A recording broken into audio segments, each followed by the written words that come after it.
الذي فرق بين الحق والباطل وأمرنا باتباع رسوله الجليل ونهانا عن الاختلاف والافتراق والطريق المضل.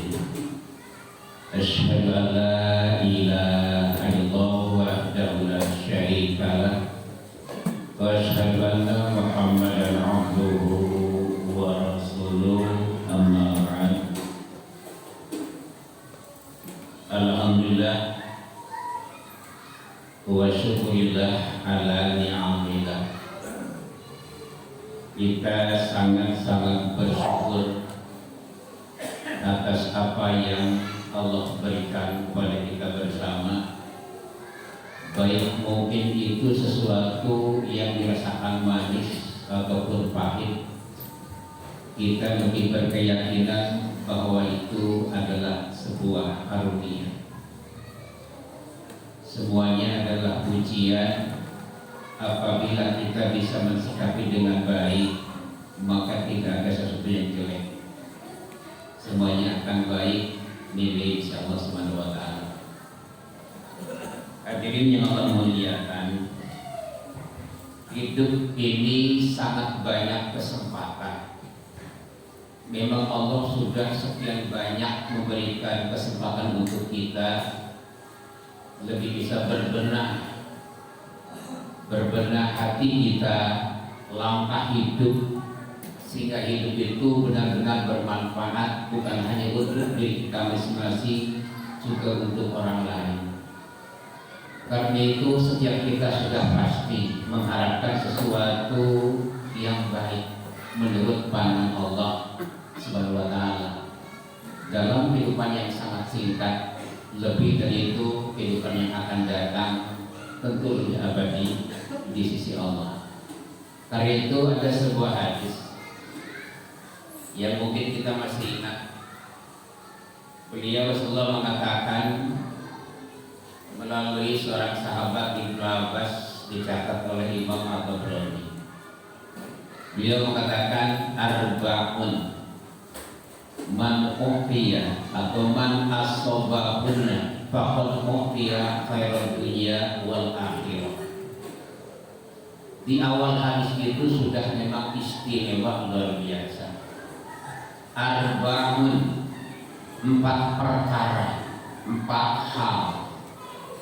Man asobahunna, barang siapa yang diberikan yang 4 itu, faqad uqiya, sungguh dia telah diberi khairul dunya wal akhirah, kebaikan dunia dan akhirat. Kalau memang dunia sudah dipegang, akhirat sudah kita akan miliki, apa yang lebih dari itu? Tapi kita berkeyakinan sangat tidak mungkin bahwa akhirat akan kita miliki. Tidak mungkin kita bisa meraihkan kemenangan besar di kemudian itu tanpa melalui titian dunia ini. Karena itulah nanti apapun yang terjadi yang menimpa kita, yang manis dan yang pahit, kita semua jadikan sebuah jembatan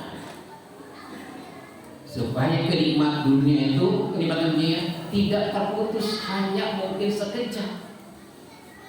Tapi justru yang diharapkan itu kenikmatan yang terus menyambung ke akhirat, kenikmatan yang abadi dengan melalui disiplin ibadah yang didorong dengan keyakinan yang kuat, menghasilkan amal soleh yang jadi andalan di kemudian hari.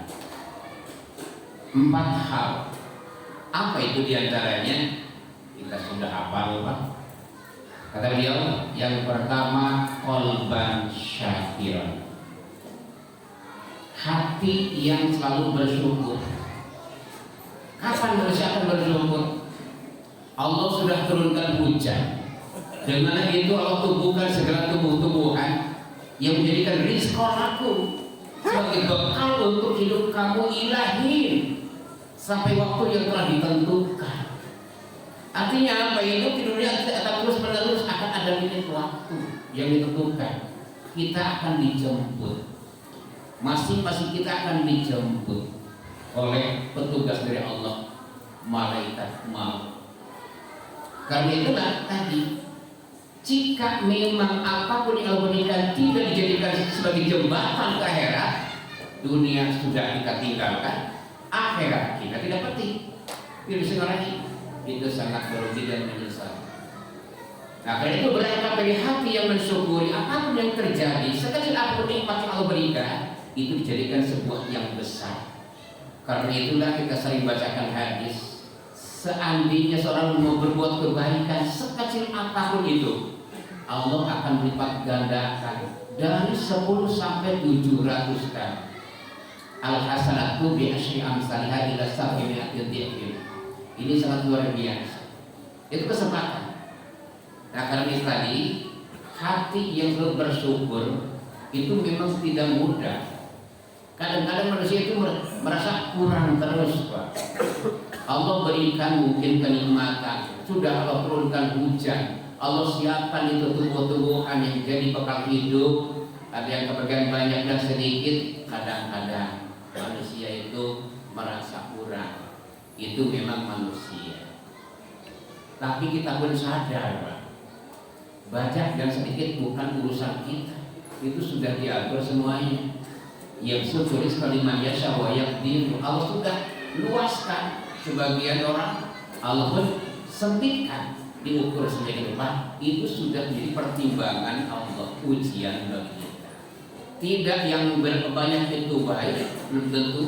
Tidak yang sedikit jelek, belum tentu. Tergantung bagaimana mensikapi. Jika itu semua disyukuri, insya Allah yang besar akan lebih besar lagi, yang banyak akan lebih banyak lagi, yang sedikit akan sedikit bisa bertambah banyak. Insya Allah tujuan kita adalah bagaimana meraih ridho Allah, ambil Allah. Karena jika Allah sudah ridho, jangankan dunia yang kecil, akhirat yang begitu istimewa sudah Allah siapkan. Dan kita beryakin bahwa dia itu tidak ada damai, Pak. Tidak ada kedamaian kecuali bagi orang-orang yang murtadin. Mengapa demikian? Karena satu dengan lain itu jadi musuh. Al-akhilatu yawmidin ba'duhum li ba'din adu illa muttaqin. Semuanya bagi orang yang muttaqin, orang yang bertakwa, yang berusaha penuh maksimal untuk senantiasa mengabdikan diri kepada Allah melalui disiplin ibadah sesuai syariat yang telah ditetapkan. Cuma kadang-kadang kesabarannya itulah manusia. Kadang ada sabar, kadang tidak sabar. Itu manusia. Tapi Allah memaklumi. Allah pun tetap memaafkan asal ada niat untuk kembali kepada Allah, menyadari akan kesalahan masing-masing. Qalban syakira. Siapa di antaranya? Kalau kita membaca tentang para nabi, Nabi Sulaiman, Allah berikan segalanya lah, seolah-olah seperti itu. Kata beliau katakan di ayat, ya ayuhanas kulinna matiqat thair. Wahai manusia, kami diberikan bisa berbicara dengan burung, hewan, makhluk. Bahkan bisa berbicara dengan semut, bangsa jin. Itu sudah Allah berikan. Bahkan wa utina min kulli syai'. Allah telah berikan kepada kami segala sesuatu yang tidak terhitung nilainya mungkin. Tapi beliau sadar bahwa termasuk itu kerajaan Balqis, singgasana Balqis sampai di bawah ada di hadapan beliau. Ketika telah ada di hadapan, beliau katakan ini adalah kurnia Allah. Inna hadzal huwal fadlul mubin. Kurnia, fadlur rabbi, kurnia dari Allah. Liyabluwani. Dia sadar itu ujian. Sehebat apapun itu, kemewahan, pujian manusia, keberhasilan, ini adalah ujian. Liyabluwani, untuk mengujiku. Aashkuru am akfur. Apakah aku akan sanggup bersyukur itu, atau aku akan mengingkari semua itu? Faman syakara fa innama yashkuru li nafsihi. Barang siapa yang bersyukur, maka hasil syukur itu akan kembali kepada diri masing-masing, tidak kepada orang lain. Tapi jika kufur, Allah itu Maha Pengampun kembalikan kepada Allah. Itu Nabi Sulaiman, Allah berikan segalanya dan beliau menyadari itu adalah ujian. Tetap beliau syukur. Suatu saat beliau pernah sedikit mungkin dilalaikan dengan sesuatu yang beliau sukai, kuda Pak. Beliau sukanya kuda, mungkin kita kendaraan lah. Sampai sedikit mungkin ibadahnya agak terlambat, yang pada akhirnya beliau mensyukuri nikmat itu kuda yang jumlahnya 600 terus beliau disembelih semuanya, dibagikan daging. Itu lebih menatap ke depan, Mbak. Apa artinya 600 kuda kalau memang melalaikan ibadah, menjauhkan diri kepada Allah yang telah memberikan segalanya itu? Apa artinya dunia kalau dijaga sebut langkah ibadah amal soleh? Mengganggu kuda, disingkirkan, disembelih semuanya. Itu sangat luar biasa.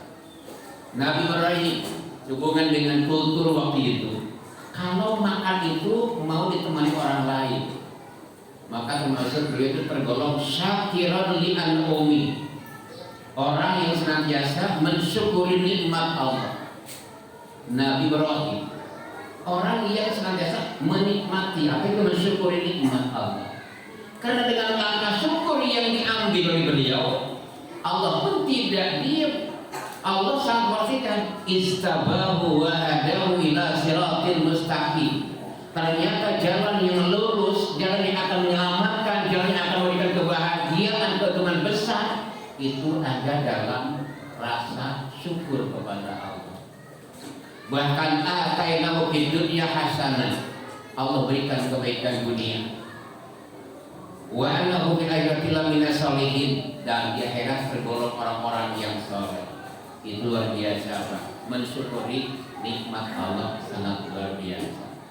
Banyak para nabi yang mensyukuri nikmat itu, dan Allah tidak akan membiarkan la udhi'u ajra man amila an ahsana amala, tidak akan mensia-siakan bagi orang yang berbuat kebaikan sekecil apapun itu, apalagi banyaknya, apalagi besarnya. Itu mensyukuri nikmat Allah, luar biasa. Karena itu pantas langkah yang pertama ini justru yang mengantarkan manusia mendapatkan kebaikan dunia dan akhirat. Apa itu tadi? Dunia Allah berikan, akhirat Allah siapkan. Itu sangat luar biasa. Atainahu fid dunya hasanah wa innahu fil akhirati laminas sholihin. Dunia sudah memang diraih, akhirat sudah disiapkan. Luar biasa.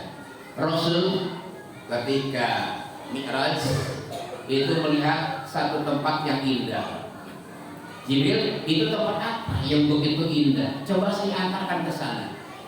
Beliau diantar oleh Jibril. Setelah sampai di sana, Jibril, sudah saya tinggalkan saja di sini. Silakan Anda pulang. Tidak bisa, Muhammad. Anda harus turun lagi ke dunia karena masih ada tersisa umur yang harus dihabiskan. Setelah itu, inilah tempat beliau, tempat Anda, tempat Rasulullah. Luar biasa, Pak. Rasul itu sudah ditunjuki kebaikannya. Kenapa? Memang bercocok tanam kebaikan, mensyukuri nikmat Allah sebanyak sekecil apapun itu. Ya, mungkin kita baca dalam kehidupan beliau, satu saat beliau pernah mengalami lapar. Ya, saya sering mengatakan di pagi hari mau sarapan, tidak ada korma busuk pun. Kita bisa bayangkan, tidak ada korma busuk pun untuk dimakan. Ini sangat luar biasa. Tapi ketika ditawari sebuah keuntungan dunia, beliau pun tidak menerima. Kenapa? Memikirkan umatnya. Luar biasa. Pantas Allah menempatkan tempat yang tinggi. Memang seperti itu. Jika orang mukmin itu meninggal, itu tempatkan iliin, Pak. Tempat yang tinggi. Beda dengan orang yang durhaka, disikir itu buian. Karena itu jika orang yang meninggal itu ruhnya ke atas, diangkat. Yang dipendam itu apa? Itu cangkang, Pak. Hanya jasad, casing saja. Yang ditinggalkan apa? Mengisi keluar, itu cuma fisik. Cangkang tidak ada apa-apanya. Ruhnya sudah melesat, sudah naik ke atas, luar biasa. Itu kemuliaan Bani Adam. Lalu yang kedua, langkah yang akan mendapatkan sebuah kebaikan dunia dan akhirat itu walisanan zakiron, lidah yang selalu berzikir kepada Allah. Apa itu zikir? Sangat banyak. Di antaranya apa? Termasuk salah satu ciri orang yang ulul albab itu alladzina yadhkurunallaha qiyaman wa qu'udan wa 'ala junubihim. Hadirin yang Allah muliakan,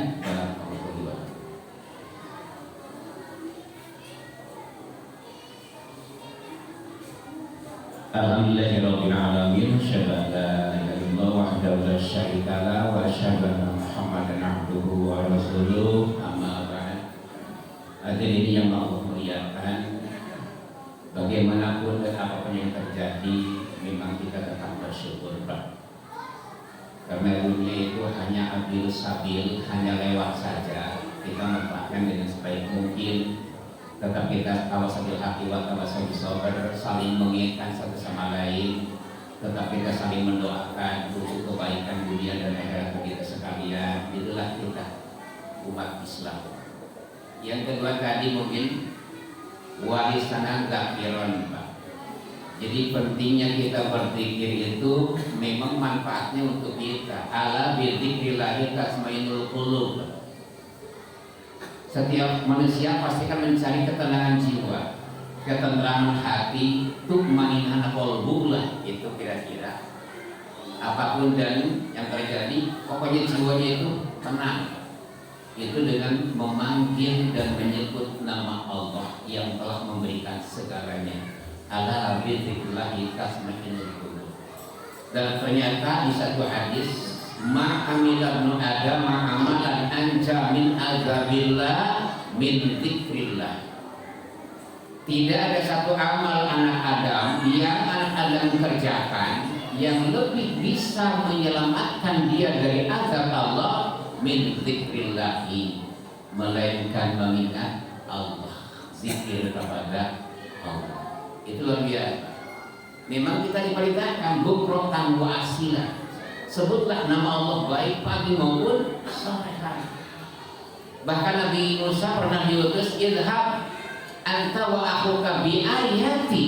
Musa, pergilah anda dengan saudara Harun, bi ayati, dengan membawa ayat-ayatku, wala taniya fi dzikri, tapi ingat, jangan lupa mengingat aku. Itu luar biasa, Pak. Musa mau pergi ke Fir'aun kan? Ila fir'auna wa qaumihi dakwah, tapi jangan lupa mengingat. Itu luar biasa. Kemudian siapa lagi? Nabi Yunus. Nabi Yunus, kata beliau, kata Allah, wa dzannun idz dzahaba mughadiban fa dhanna an la naqdir alaihi. Ketika menghadapi umat yang begitu rewel, kira-kira lah, sulit untuk bisa diluruskan, beliau pergi sedikit mungkin agak bendung lah, marah, mughadiban. Beliau marah. Akhirnya Allah berikan pelajaran, naik satu perahu, perahunya penuh, dilemparkan ke laut. Akhirnya dicaplok ke laut gede, Pak. Itu bagaimana kita bisa berpikir, Pak? Jangan dari pagi ke sore, udah tamat, Pak. 1 jam tidak bernapas. Kenapa? Coba kalau mungkin itu ikan itu dikasih ventilase, ya air masuk, Pak. Kalau tutup semuanya, nggak ada udara, matilah kira-kira. Tapi itu mukjizat. Kenapa demikian?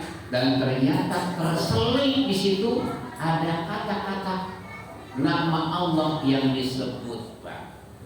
La ilaha illa anta subhanaka inni kuntu minadz dzalimin. Sadar akan kesalahan.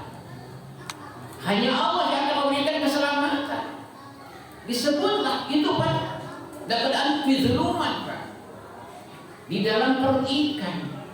Nah, karena itu kata Allah, falaulah annau kana minal musabbihin, kalau seandainya Yunus itu tidak termasuk orang yang suka tasbih, yang tidak berzikir, la labisa fi batnihi ila yaumi yub'atsun.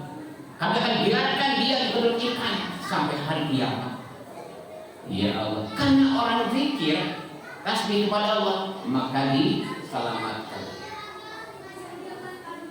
Maka Nabi Yunus pun disemprotkan oleh ikan itu ke darat. Wa huwa sakit, beliau pun sakit Pak.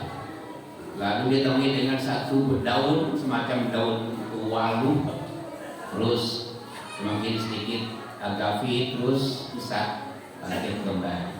Itu zikir Pak, luar biasa. Itu baru dua, dan yang ketiga itu sabar, dan keempat itu adalah perlunya hidup pendamping yang baik. Seorang istri yang senantiasa membela dan mengingatkan suaminya untuk senantiasa istiqomah dalam melaksanakan ibadah kepada Allah. Itu 4 perkara, 4 hal yang Rasul katakan orang akan mendapatkan kebaikan dunia dan akhirat. Itu yang mengatakan manusia kesuksesan dunia dan akhirat. Mudah-mudahan mungkin salah satunya kita bisa melaksanakan, dan mudah-mudahan keempat-empatnya ada dalam diri kita masing-masing insyaallah, sehingga memberikan kebaikan dunia dan akhirat. Allah memberikan berbagai macam keberkahan dan kemudahan dan tetap sehat walafiat ada dalam diri kita Allah Subhanahu wa taala. Demikian dan terima kasih. Mohon maaf atas kekurangan. Akhir kalam, Rabbana atina fid dunya hasanah wa fil akhirati hasanah wa qina adzabannar. Amin ya rabbal alamin. Wassalamualaikum warahmatullahi wabarakatuh.